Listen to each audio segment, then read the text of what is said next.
Hey, Scribe, you made it. Day two. So let's get into this writing tip. Yesterday's writing tip was about what? Silencing your inner critic.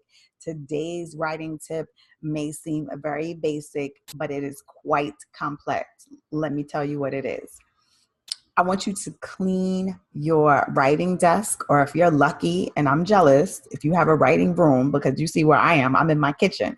Behind me is a great view of Brooklyn, and behind that is a great view of Manhattan. But I have to write in what we call common area in my home. So if you have a desk that is messy or a room that is messy and you use this as your space to write, guess what? This messy space is actually masquerading as procrastination. Procrastination comes in various forms. So let me explain to you what happens. You go to your desk to sit down. Maybe it's Saturday morning. The kids are out. Your significant other is out of the house. You have the house to yourself. It is an ideal situation for you to sit down and get started on some writing, a project that you need to complete, or something that you plan to start.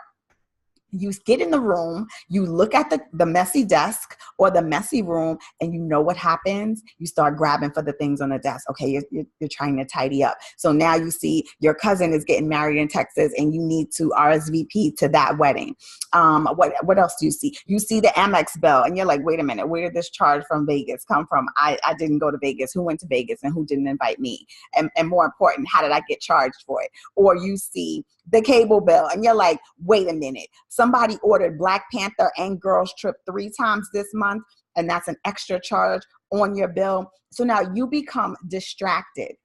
And the focus turns from taking those 2 precious hours that you have to write to now cleaning up the clutter that's on your desk. Maybe there's a soda can on there, or you're saying, oh, wait, let me just RSVP really quickly for this wedding, my cousin's wedding. Let me get it out of the way. Or let me call Amex and figure out who charged this trip, because this is not right on my bill.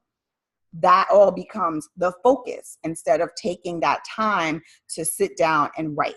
So now you've lost 20 minutes, 30 minutes if you're cleaning up a desk. Maybe you've lost an hour if you're cleaning up a room instead of sitting down to write.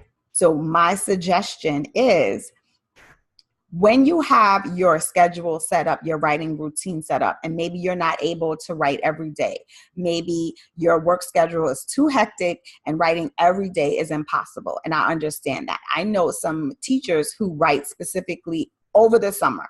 That is their time. As soon as school is out, they are now working on their pieces, their blog posts, a new book, an ebook, whatever it is. So let's say your writing schedule is too hectic and you can only focus on Saturday and Sunday morning on your writing. This is now sacred writing time for you. So between the hours of 8 a.m. and let's say 12 p.m., you're going to be writing. In order to honor that time, you have to clean up your desk prior. You have to clean up that room prior so that you're not losing that time and procrastinating by now cleaning up. Because what happens is the focus shifts and it's not about the writing anymore, and the creative juices aren't percolating because now you're focused on the bill, the cable stuff, or dag, I lost my time, and now, my significant other is on his or her way back home, or now the kids are going to be coming home and I need to prepare lunch.